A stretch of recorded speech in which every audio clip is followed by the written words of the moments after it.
दो नदियों के बीच बसा हुआ शाहजहांपुर अपने आप में प्राचीन धरोहरों को संजोए हुए हैं। ऐसे ही एक धरोहर है कुटिया साहिब गुरुद्वारा। जिले की संगत के साथ साथ पीलीभीत, लखीमपुर खीरी और बरेली के अलावा विदेशों की संगत के लिए आस्था का बड़ा केंद्र है। इस पवित्र स्थान को संत बाबा सुखदेव सिंह जी की तपोस्थली भी कहा जाता है। संत बाबा सुखदेव सिंह जी ने इस गुरुद्वारे का निर्माण करने के अलावा शाहजहांपुर और आसपास के जिलों में करीब 150 गुरुद्वारों का निर्माण करवाया था। खास बात यह है कि यहाँ करीब पिछले 69 वर्षों से अखंड ज्योति जल रही है। यह ज्योति संगत के लिए आस्था और विश्वास का केंद्र है। गुरुद्वारा साहब के ग्रंथी सरदार गुरदीप सिंह बताते हैं कि शाहजहांपुर शहर के रहने वाले टहल सिंह संत बाबा सुखदेव सिंह जी के परम भक्त थे और वह उनके दर्शन करने के लिए हरिद्वार के कनखल जाया करते थे।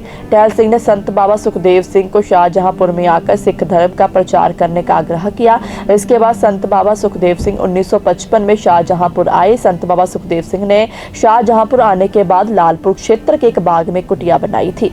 यहाँ कुछ दिन रहने के बाद वह गोविंदगंज में आकर रहने लगे। उसके कुछ ही समय बाद मोहनगंज इलाके के कब्रिस्तान में आकर संत बाबा सुखदेव सिंह जी ने कुटिया बना ली। यहाँ बाद में भव्य गुरुद्वारे का निर्माण हुआ। आज उसी स्थान को कुटिया साहिब के नाम से जाना जाता है।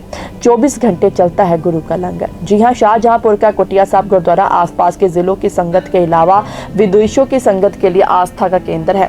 यहाँ पर हर पूर्णिमा को सत्संग होता है। यहाँ इलाही बाणी का गायन किया जाता है। वही हर साल 16 सितंबर को संत बाबा सुखदेव सिंह जी के बरसी के मौके पर जोड़ मेले का आयोजन होता है। उसके अलावा यहाँ 7 दिन 24 घंटे गुरु का लंगर अटूट चलता है। गुरुद्वारा साहब के ग्रंथी गुरदीप सिंह ने जानकारी देते बताया कि वर्ष 1955 से यहाँ लगातार लड़ीवार अखंड पाठ साहब का आयोजन होता है और गुरु की इलाही बाणी का गायन होता है। यहाँ दूर दूर से संगत गुरु ग्रंथ साहब को नतमस्तक होने के लिए आती है।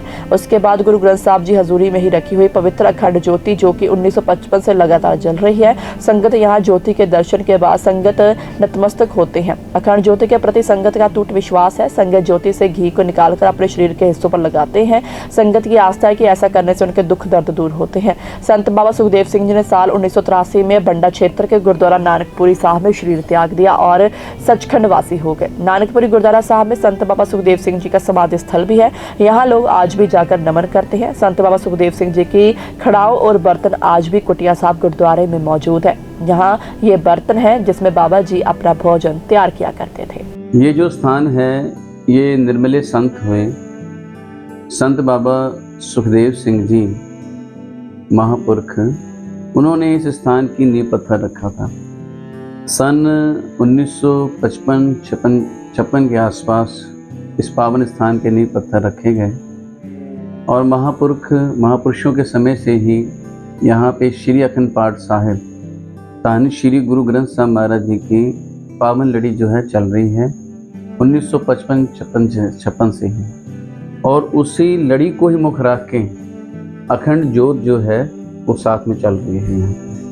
और उसका महात्म यही है कि संगत जब दूर दराज इलाकों से, दूसरे शहरों से, यहाँ तक कि विदेशों से भी संगत यहाँ पर आती हैं और यहाँ पर आकर धन श्री गुरु ग्रंथ साहब महाराज जी को माथा टेकती है, नमस्तक होते हैं और जब वापसी करते हैं तो अपनी श्रद्धा भावना अनुसार वो जोत लेते हैं और वहाँ का जो घी है वो लेके जहाँ उनको पीड़ा होती है वो वहाँ पे लगाते हैं तो उनके दुख दूर होते हैं। ये उनकी भावना श्रद्धा पे है। महाराज जी कृपा करते हैं, सदगुरु जी रहमत करते हैं, उनकी अरदास पूरी करके उनके दुख दूर कर देते हैं। ये पावन स्थान संत बाबा सुखदेव सिंह जी महापुरुषों ने बनाया था। शुरुआती समय पे जब यहाँ पे कुछ भी नहीं था तो यहाँ पे कब्रिस्तान होता था, उजाड़ था। तब जब वो आए यहाँ पर उन्होंने सबसे पहले यहाँ पर धन श्री गुरु ग्रंथ साहब महाराज जी का प्रकाश किया। फिर धीरे धीरे इमारत बननी शुरू हुई और देखते ही देखते आज आप देख रहे हैं एक छोटी सी कुटिया आज एक बहुत बड़े इमारत के रूप में, जिसको धन श्री गुरु ग्रंथ साहब महाराज जी की सरपरस्ती हेठ इस पावन स्थान का नाम पड़ा गुरु नानक आश्रम, आज ये गुरुद्वारे के रूप में है।